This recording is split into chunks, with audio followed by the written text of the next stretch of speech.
Salut tout le monde, j'espère que vous allez bien. Aujourd'hui on se retrouve pour une vidéo un peu différente d'habitude. Enfin je pense pas que j'ai déjà fait ce format sur ma chaîne. J'ai déjà fait une foire aux questions, j'ai déjà fait des vidéos upcycling, retouches et tout ça. Mais j'ai jamais fait le tout combiné et je me disais que ça pouvait être assez sympa de combiner le tout. Donc j'ai quelques projets que je dois soit modifier, soit finir. Ça fait genre 1 ou 2 semaines que ça traîne dans l'atelier et du coup j'aimerais bien finir ça pour enfin pouvoir les mettre. Il y a une jupe que je dois un peu rapetissir. Il y a 2 jupes que je dois rapetissir en vrai. Donc ouais, j'ai quelques petits trucs comme ça. Je vous ai demandé sur Instagram de me poser des questions. Si la prochaine fois vous avez envie de me poser des questions, n'hésitez pas à aller me follow sur Instagram aussi. Ça permet l'échange est simplement plus facile. Pour ce qui en est des retouches, alors j'ai déjà un tas ici. Je pense que je vais commencer par ces 2 projets là. Alors, tac. J'avais fait en fait un vlog où j'avais dit que j'allais finir ces 2 projets, que j'allais faire les ourlets, etc. Sauf que je l'ai pas fait et le vlog n'est pas sorti non plus. Je sais pas encore si je vais le sortir. Parce qu'il y a 2 semaines j'étais à Paris, mais avant de partir à Paris, j'avais commencé cette robe. Tac. Je vais vous montrer une vidéo portée que je vous avais demandé sur Instagram. Si je devais rajouter des manches ou pas, la plupart d'entre vous ont voté, pardon, que vous ne voulez pas de manches parce que moi j'arrivais pas en fait à me décider parce qu'à la base c'est une robe inspirée Yves Saint Laurent. Bon là Yves Saint Laurent au final c'est plus du tout une inspiration Yves Saint Laurent parce que sur la robe Yves Saint Laurent il y avait des fronces au niveau d'une des épaules et au niveau de la taille, mais comme c'est un jersey très texturé, j'avais peur que ça fasse vraiment trop d'informations. Du coup au final j'ai pas fait les fronces. Ça n'empêche pas du tout que cette robe est simplement canon sur moi. Je suis épatée ce que ce tissu fait. Franchement, j'aime beaucoup. J'aime beaucoup. Ça, là, j'ai fait un col montant comme ça. J'ai fait le patron moi-même, de nouveau. Et du coup, il me faut juste faire l'ourlet ici, du bas. À savoir que peut-être que je vais rajouter une fente. Je sais pas si je dois la rajouter au milieu de la robe ou sur le côté. Et du coup, j'ai juste à faire l'ourlet, les ourlets sur les manches. Et ça, en vrai, ça va hyper rapidement parce que c'est juste un repli. Comme j'ai une recouvreuse, ça va aller vraiment tout vite fait. Je vais faire un repli, un coup de recouvreuse.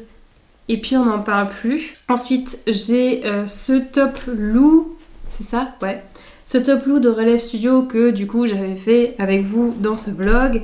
Super beau, dans ce super beau jersey. Ici, j'ai juste à faire encore les ourlets, pareil. Les ourlets au niveau de la manche. Ah, là, j'ai fait une gaffe, donc il faut que je repasse ici. Mais du coup, voilà, ourlet des manches et ourlet du bas, je dois faire ça. Ah oui, et je dois fermer ici aussi encore. Je sais pas encore, je crois que je vais juste faire un point droit à la machine ici. Parce que ça ne se verra pas, parce que c'est sur le dessous. Donc ça, je dois faire aussi. Ensuite, j'ai ici une chemise Jack Wolfskin que j'ai récupérée de seconde main gratuitement. C'est ce qu'on aime, mais elle est cassée au niveau de l'emmanchure ici. Enfin, elle est cassée. En fait, la couture, elle a lâché. Donc la couture ici, elle a lâché. Donc je dois juste faire un petit point droit et puis passer un coup de surjeteuse, histoire que les bords soient plus propres que là. Et puis du coup je pourrais la mettre, c'est pour me faire un genre de look, je sais pas trop comment dire, genre avec un bermuda. Je vais vous mettre mes inspi Pinterest, c'est juste pour voir, je sais même pas si au final je vais la mettre ou pas, mais je la trouve assez cool. J'aime beaucoup ce genre de style en ce moment. Les trucs vraiment très baggy, très Billie Eilish aussi. Donc voilà, j'ai ça. Et puis j'ai cette jupe que j'avais chinée dans ma brocante préférée. Et comme vous pouvez le voir, cette jupe est beaucoup trop grande pour moi. Donc ce que je vais faire, c'est que je vais la faire à ma taille, à voir comment exactement. Je crois que en fait, parce qu'ici il y a un élastique, donc ce que je vais faire, c'est que je vais découdre à ce niveau-là, enlever l'élastique, ajuster le tout plus ou moins pour que ça maille, et puis remettre un petit élastique ici comme ça avec la recouvreuse. Je trouve que cette finition est assez nice. Et je viens de voir qu'ici, il y a un trou. Ça, c'est pas cool. Est-ce que c'était moi ou est-ce que c'était déjà? Je ne sais pas. Là aussi. Aïe, aïe, aïe. Il y a des trous partout. Bon, bah du coup, il faudra que je fasse un double roulet. Tac, tac. J'aimais beaucoup cet imprimé avec les dragons. Je trouve ça très chouette. Et j'en ai vu aussi sur Pinterest des meufs qui portent ce genre de jupe. Je trouve ça très très cool, très stylé. Pour l'instant, je vais déjà faire ça. Je vais répondre à vos questions en même temps. Donc première question, j'en ai eu deux un peu dans le même style. C'est comment j'en suis venue à la couture et aussi pourquoi et comment j'ai commencé la couture. Donc, comment je suis venue à coudre? Franchement, c'est un pur hasard, mais vraiment pur hasard. Même si en vrai c'est un peu une suite logique quand j'analyse tout ça. Petite, j'adorais la mode, j'avais Léa Passion Mode, la Maison du Style, etc. J'avais notamment aussi ces petits cahiers là où je dessinais mes propres designs. Je ne vais pas vous montrer ça, ce sera pour une prochaine vidéo que j'ai en tête, à voir si ça se concrétisera. Mais du coup j'étais déjà passionnée par la mode déjà depuis très petite, surtout aussi parce que c'est une passion que ma maman m'avait un peu transmise. Parce que voilà, elle adorait m'habiller, etc. J'étais un peu connue pour être celle de la famille qui était habillée comme une chippie et toujours bien habillée, machin bidule. Voilà, parce que ma mère faisait beaucoup attention à ça et du coup cette passion s'est transmise. Mais à un moment, ça s'est un peu perdu, enfin pas vraiment perdu, mais j'ai pas vraiment mis le focus là-dessus. Et puis ensuite j'avais une autre passion qui était le chant, donc j'étais beaucoup plus focus là-dessus pendant longtemps en fait, le chant et la danse.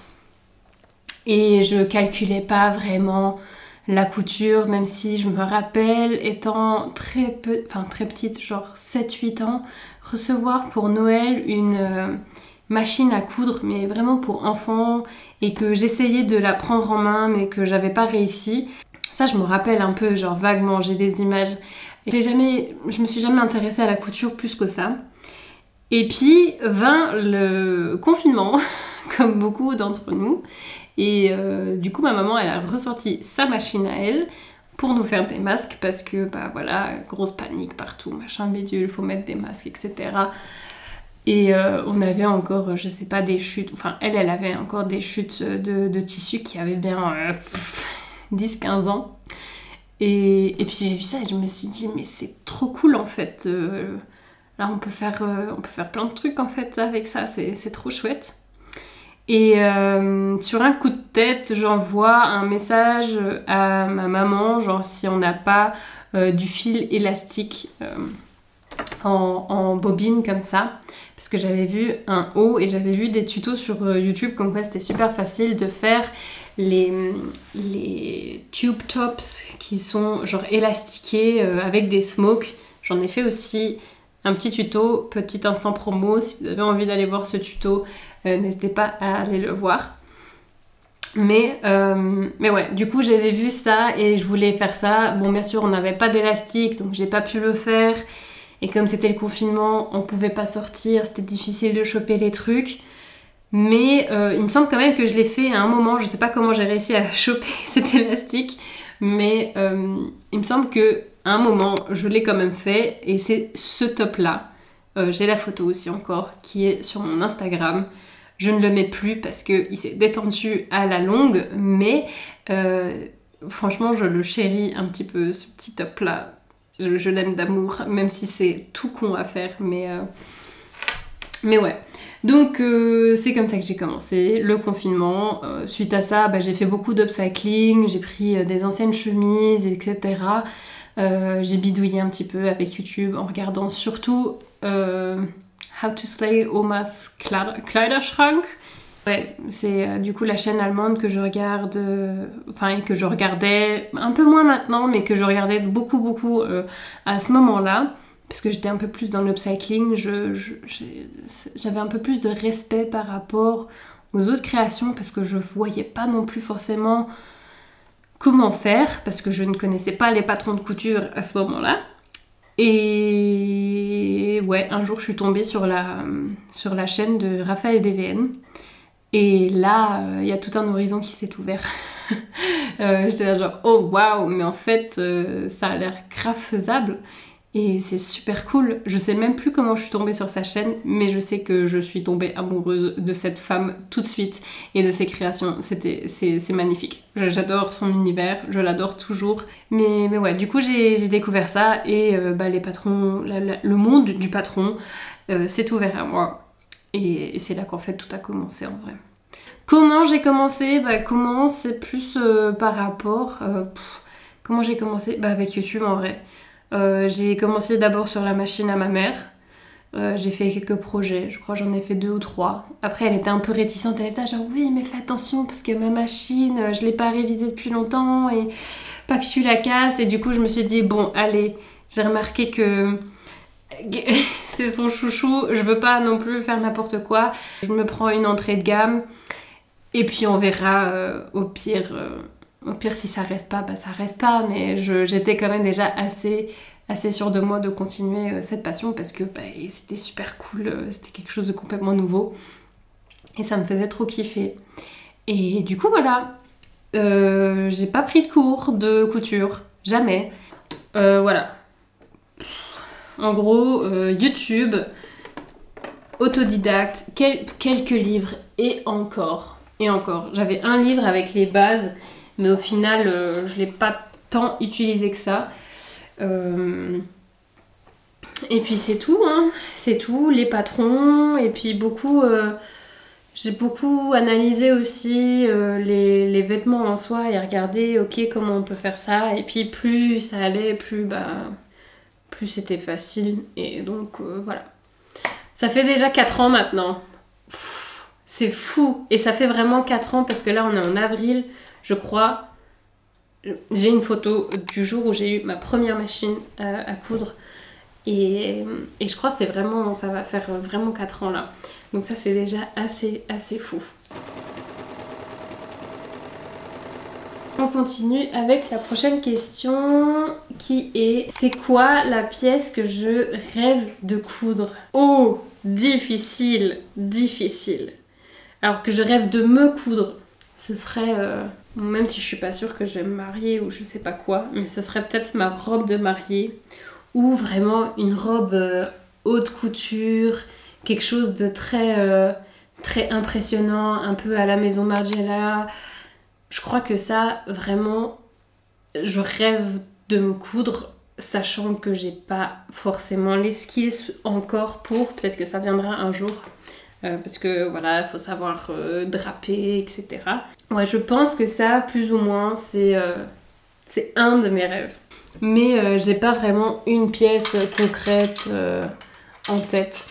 Mais je pense que ce serait une robe ou quelque chose comme ça. Parce que je sais pas, genre la robe de mariée c'est quand même quelque chose d'impressionnant. Et puis si moi j'ai envie de me faire une robe de mariée, c'est pas les trucs tout lisses, machin bidule. Ou si à la limite, un peu à la genre Vivienne Westwood. Les robes de mariée Vivienne Westwood, si vous connaissez pas, allez voir. Franchement, c'est quelque chose. C'est trop beau. J'adore. Mais donc soit ça serait peut-être un truc dans cet esprit-là, ou genre vraiment le truc full princesse avec du tulle dans tous les sens, je pense. Mais ouais. Donc peut-être voilà, une robe de mariée ou une pièce vraiment très travaillée, genre haute couture dans ce style-là. À voir si ça se fera un jour, on sait jamais. Mais ouais.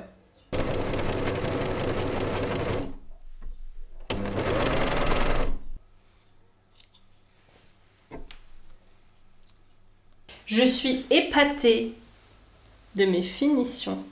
sur ce top look. Je vais vous montrer après, mais... Non, je vais vous montrer maintenant en fait. Regardez-moi cette emmanchure de zinzin, s'il vous plaît. Regardez ces coutures ici. Et là, c'est les... Mais... Non mais, enfin... Je suis un peu épatée par moi-même là. Je vais vous avouer. J'ai un peu envie de me jeter des fleurs. Regardez comment c'est beau. Et je crois que j'ai jamais réussi à faire concorder aussi bien mes coutures d'emmanchure. Mais genre quand je dis jamais, c'est vraiment jamais. Regardez, là aussi, pareil. Trop beau. Je suis contente.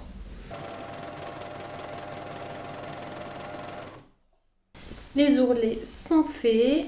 En vrai, j'aime pas faire les ourlets. Mais... Tac.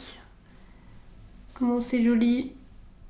Prochaine question, c'est quelles sont les youtubeuses que je regarde, que ce soit couture ou non.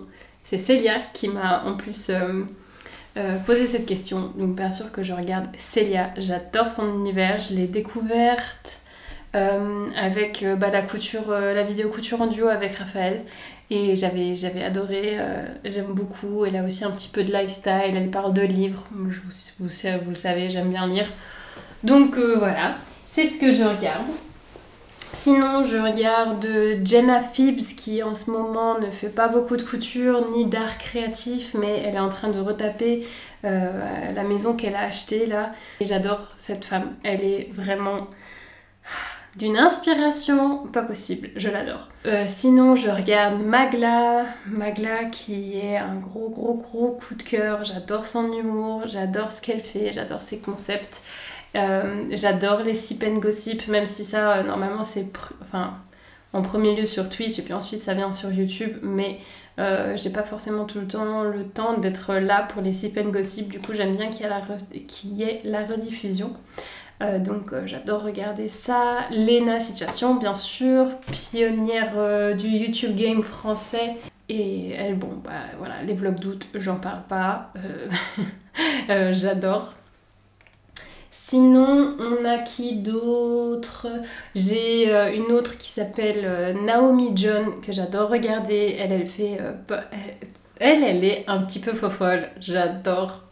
C'est une Allemande, mais qui fait son contenu en anglais, donc vous pouvez regarder aussi en anglais. Je l'adore. Elle fait plein de vidéos un peu, pas unboxing, mais elle va essayer des sites où elle va acheter des habits, souvent aussi des créateurs indépendants, et elle va du coup faire des essais, etc. Devant la caméra, ou genre... elle mange, je sais pas, elle essaye toutes les sortes de Pringles qu'il y a, des trucs comme ça. C'est très fun, j'aime beaucoup. En niveau couture, bah, j'ai Raphaël DVN que je regarde beaucoup. Célia, comme j'ai dit, je vous laisserai les chaînes en dessous. Ouais, que je regarde vraiment régulièrement. Grisette aussi, j'adore ce qu'elle fait. Son univers est juste magnifique avec tout cet univers vintage et tout ça. C'est trop beau. Charlène, ouais. Charlène, oh, elle me fait rêver. Elle me fait rêver de ouf. J'adore. En tricot, puisque maintenant elle fait moins de couture, ce que je trouve super dommage, mais je regarde toujours quand même et que j'adore, même si c'est moins récurrent, c'est Laurie, la chaîne de Laurie, les cousettes de loup. Trop fan de ce qu'elle fait. Oh, Cherry Wallace, comment j'ai pu l'oublier? Elle, j'adore. Elle nourrit mon Potterhead, ça me fait trop plaisir parce qu'elle fait des unboxings magiques avec des boîtes mensuelles Harry Potter et tout ça. J'adore. À chaque fois, je suis là genre, oh, je devrais me l'acheter, mais bon, je le fais pas parce que qu'est-ce que je vais en faire de tous ces objets? On n'en sait rien. Donc au final, j'achète pas, heureusement. Mais ouais, Cherry Wallace pour tous mes Potterheads. Celle que j'aime bien aussi, qui est aussi une OG de YouTube, c'est Zoe Sugg. Elle en ce moment, elle poste un peu moins, mais là elle a reposté depuis. Elle a une famille, etc. Je pense. Je sais pas si je devrais vous expliquer, mais ouais. Zoe Sugg, elle fait beaucoup de lifestyle, des vlogs. Elle est surtout connue pour ses vlogs de Noël. With Wendy. D'accord, elle, pas du... Enfin ouais, voilà. Couture. J'adore ce qu'elle fait. J'adore les challenges qu'elle se met. Franchement, cette femme m'impressionne. Je suis bouche bée à chaque vidéo qu'elle sort parce que je trouve ça super cool. Et puis, allez, une dernière et puis on arrête. C'est le journal d'Olympe. Elle, j'aime bien parce que c'est une femme toute simple. Rien, elle se prend pas la tête. J'aime beaucoup son univers. Elle parle notamment de son trouble de la personnalité multiple, même si elle n'en parle pas vraiment en détail, mais voilà, ça peut des fois se voir. Mais aussi, elle va faire des vlogs et tout, elle va vous prendre avec pour son quotidien, comment elle gère tout ça, qu'est-ce qu'elle fait, etc. Et j'aime beaucoup son petit univers. Et ça, c'est genre un peu mon... C'est pas mon côté psychologue, parce que c'est quand même du divertissement pour moi, mais ça fait que je m'intéresse un peu plus à la personne et tout ça, parce que je suis assez intriguée par les personnes qui ont ce trouble-là, parce que c'est quelque chose de comme assez rare et encore très mécompris dans la société.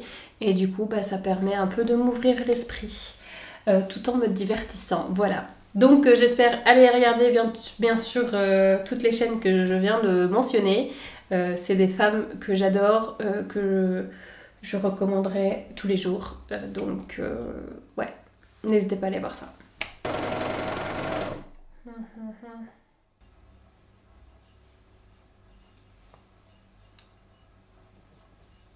Alors hier vous avez vu, j'ai vite fait fini ma robe parce que du coup le jour d'avant je pouvais pas. Au final j'ai quand même réussi à faire des ourlets aussi sur la sur l'encolure, les emmanchures. Faut que j'enlève encore ici le surplus de tissu parce que là je sais pas trop ce qui s'est passé. Et au final j'ai quand même fait une fente mais sur le côté, voilà, et j'ai tout surpiqué. Tout simplement avec la recouvreuse. Et pareil aussi l'ourlet, j'ai fait un ourlet à la recouvreuse tout proprement, voilà. Je vous montrerai les résultats en fin de vidéo. Donc là il me reste encore la jupe et la chemise à faire. Ça va aller assez rapidement. Prochaine question, c'est dirais-tu que ton style a changé depuis la couture? Et je pense qu'en vrai vous pouvez la répondre tout seul en fait. Je pense que si vous me suivez sur Instagram ou même ici, vous remarquez que mon style a beaucoup évolué au fil du temps. Je pense qu'au début, je cherchais aussi encore un petit peu mon style quand j'ai commencé la couture, justement parce qu'on sait faire plein de choses, du coup on veut essayer de faire plein de trucs différents. Et puis je suivais beaucoup de nanas qui faisaient aussi beaucoup de style champêtre, etc. Donc forcément, comme ça m'inspirait et que je voyais beaucoup ça, je reproduisais un petit peu le même schéma. Mais au fil du temps, surtout, on va dire, allez, ça fait pas si longtemps que ça, je trouve. Mais là, je pense que j'ai vraiment trouvé mon style et je commence vraiment à m'épanouir de plus en plus dans la couture et de vraiment mettre mes habits que je couds vraiment assez en roulement comme ça. C'est au moins, je pense, depuis... Allez, septembre dernier je crois, où j'ai vraiment maintenant pris mes marques un peu dans mon style, je pense. Parce que j'essaye aussi de plus forcément me limiter avec un patron. Genre si je vois qu'un patron a un potentiel, alors je vais pas avoir peur de faire des modifications, alors que avant j'avais quand même toujours un peu ce truc genre oh non, je vais pas faire de modifications, ça va être difficile, j'ai peur de foirer, etc. Et puis maintenant je suis plus un peu dans cet esprit mais en fait si je foire c'est pas grave, ça peut arriver et vaut mieux essayer. Et du coup ouais, j'ai plus trop peur de faire des modifications et j'ai plus trop peur aussi de faire mes propres patrons. Et je pense aussi que c'est aussi peut-être le fait d'avoir pas pris en âge, mais quand j'ai commencé la couture j'avais 21 ans, là je vais en avoir 26, donc forcément c'est normal qu'on évolue un petit peu, mais du coup ouais, ça fait 4 ans, donc je pense que c'est normal d'évoluer un peu dans son style. Et puis j'ai plus non plus Avant j'avais un peu toujours, surtout ici au Luxembourg, c'est pas que c'est difficile de s'habiller un peu comme on veut, mais on va dire que si on s'habille un peu d'une manière un peu plus extravagante, les gens ils vont tout de suite remarquer et ce sera peut-être, enfin il y aura peut-être des regards un peu déplacés ou quoi, ou qu'est-ce. Et c'est vrai qu'avant j'étais pas encore assez sûre de moi pour mettre un peu ce que je voulais. Et puis maintenant, je suis arrivée à un point où je suis là, genre, bah écoutez, si vous avez envie de me regarder, bah, vous avez qu'à me regarder, je m'en fous en fait, tant que je me sens bien dans ce que je porte. I don't care. Et du coup, voilà.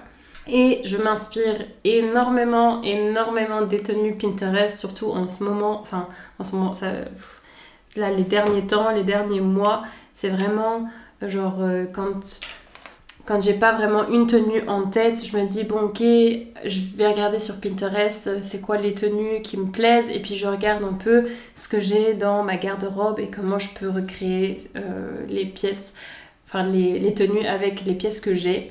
Et s'il y a une pièce qui me manque et que c'est assez récurrent ou que c'est vraiment une pièce où j'ai un coup de cœur, alors peut-être que je vais me la coudre ou je vais essayer de la choper de seconde main. Donc voilà, j'essaie de faire ça comme ça. Et je pense que ça se remarque un peu aussi du coup dans mes stories ou aussi dans mon feed Instagram. Donc là je vais prendre cette petite jupette et je vais essayer de découdre tout ça. On m'a demandé aussi qu'est-ce qui m'inspirait dans mes créations et en vrai c'est une question assez difficile et facile à répondre en même temps, c'est bizarre. Le truc c'est que ce qui m'inspire beaucoup c'est genre surtout les coups de cœur que je vois du coup sur Pinterest. Donc si je vois je sais pas un défilé ou des nanas qui portent des tenues ou même des gars qui portent des tenues super chouettes sur Pinterest, ça va tout de suite m'inspirer et je vais essayer de recréer soit la tenue, la pièce ou quoi. Si j'y arrive bien sûr, alors je vais essayer de faire ça. Sinon ce qui m'inspire beaucoup aussi c'est tout ce qui est la scène rap. Je vais pas vous ceux qui me suivent sur Instagram, je vais pas vous raconter de nouvelles choses, que je suis une grande fanatique de rap. J'adore cet univers, j'adore l'histoire du rap aussi et tout ce qui va avec, surtout le hip-hop aussi. Et puis là, avec l'arrivée de la mode des années 90 qui revient vraiment en force, les années 2000 aussi, et c'est forcément la scène rap, on peut pas ne pas en parler. Scène rap et R&B en vrai aussi. Mais du coup, s'il y a ça qui m'inspire beaucoup, souvent je vais quand même chercher mon inspiration avec les grands designers, je vais regarder ce qui se fait en ce moment. Après, quand je fais des projets pour d'autres personnes, par exemple la sacoche à Limsa, etc. Là, l'inspiration, je vais vous dire, c'est tout un autre processus quand même. Parce que là, je vais faire une sacoche pour un autre rappeur.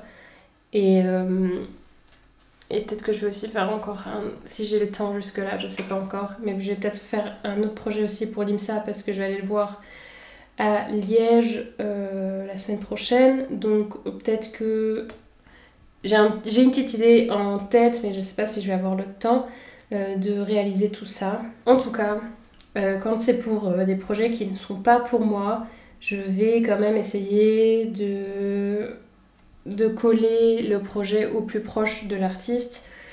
Regarder un peu ce qu'il porte, ce qu'il aime, regarder aussi avec l'artiste lui-même si je peux échanger avec lui et du coup chercher de l'inspiration comme ça.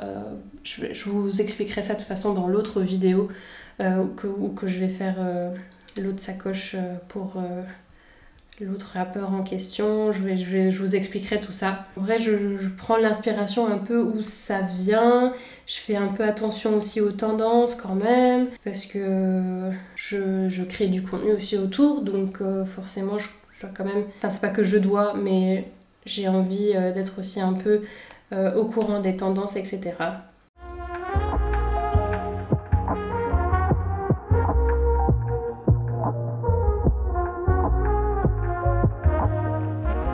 J'ai fini la jupe. Elle est trop belle, je l'ai essayée, elle est trop belle. J'ai juste rapetissé le haut. En tout cas, ce que j'ai fait, c'est que j'ai réutilisé quand même l'ancien élastique et j'ai juste replié le tout. Enfin, je l'ai fixé une fois avec un surjet. Et puis ensuite, j'ai fait une surpiqûre. Est-ce que la caméra va vouloir vous montrer la surpiqûre? Là, voilà. Et sur l'envers, du coup, ça a l'air de ça. Donc là, ce qu'il me reste à faire, c'est juste une petite couture au niveau de la manchure ici et la petite couture ici au niveau du rabat. Tac. Et puis j'aurai fini. Alors on m'a demandé aussi comment je me vois dans 10 ans ou où je me vois dans 10 ans. Franchement, j'aime pas cette question, j'aime pas me projeter trop loin parce que ça m'angoisse trop. Mais je pense... Alors attends, dans 10 ans, j'aurai quel âge? J'aurai 35 ans. Je me vois déjà psy. Peut-être j'aurai déjà mon cabinet avec un peu de chance. Je travaillerai peut-être à mi-temps si j'ai de la chance. Et puis avec l'autre mi-temps, du coup, ce serait peut-être YouTube. Ce serait assez cool, même si c'est pas obligatoire, mais ce serait chouette. J'espère que je courrai toujours encore, mais que j'aurai mon chez moi. Normalement, ça, y a pas de souci. Mais ouais, je me vois avec mon petit chez moi, mon petit atelier, peut-être à côté, pas trop loin de chez moi, mon petit cabinet de psychologie, être heureuse. Et ouais, je sais pas, je veux pas trop me projeter. J'aime pas me projeter trop. En gros, faire toujours la même chose que maintenant, juste mieux et enfin avoir un job. Parce que là, je suis encore étudiante, donc ça sera cool à un moment ou un autre de bosser quand même. Peut-être que je ferai des projets pour des grands artistes en couture. Ça serait assez cool ça. Mais j'ai pas envie de rêver trop haut non plus.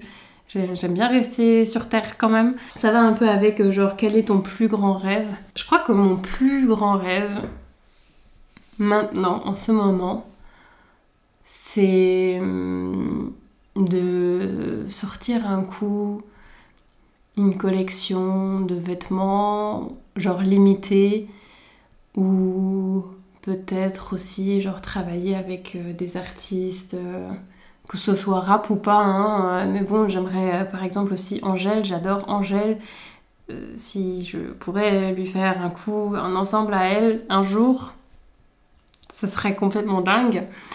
Donc ouais, je pense que mon plus grand rêve c'est genre vraiment créer ma propre marque, peut-être.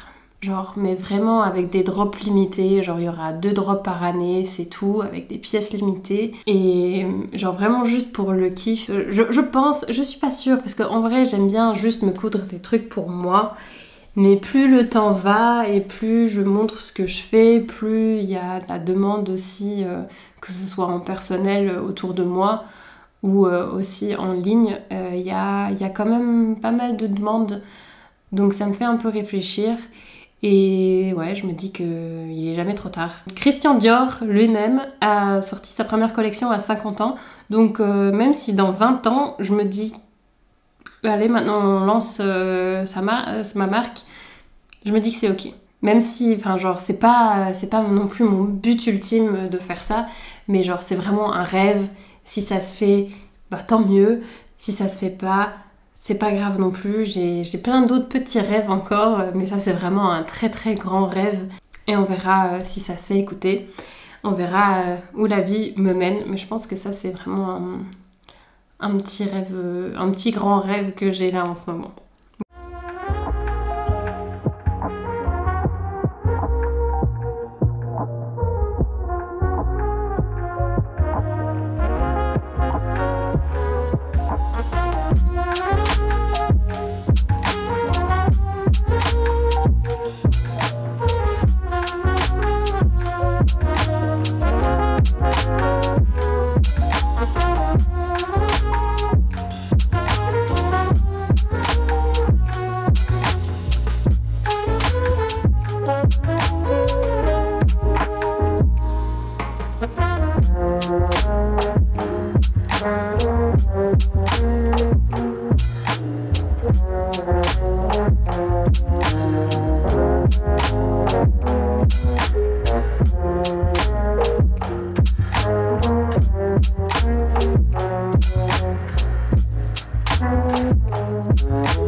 Voilà du coup tout pour cette vidéo, j'espère que ça vous a plu, j'espère que les questions que j'ai répondues vous ont permis de m'apprendre un peu à connaître un petit peu mieux et que c'est des questions que vous vous posiez. S'il y a une question que je n'ai pas répondu, n'hésitez pas à les laisser en commentaire, j'y répondrai sans doute soit en commentaire ou peut-être dans une prochaine vidéo si le format vous a plu. Et ouais, n'hésitez pas à me faire remarquer si la vidéo vous a plu avec un pouce bleu ou bien à vous abonner tant qu'on y est, hein. Et du coup, sur ce, je vous dis à la semaine prochaine. Jusqu'à là, portez-vous bien. Bye bye.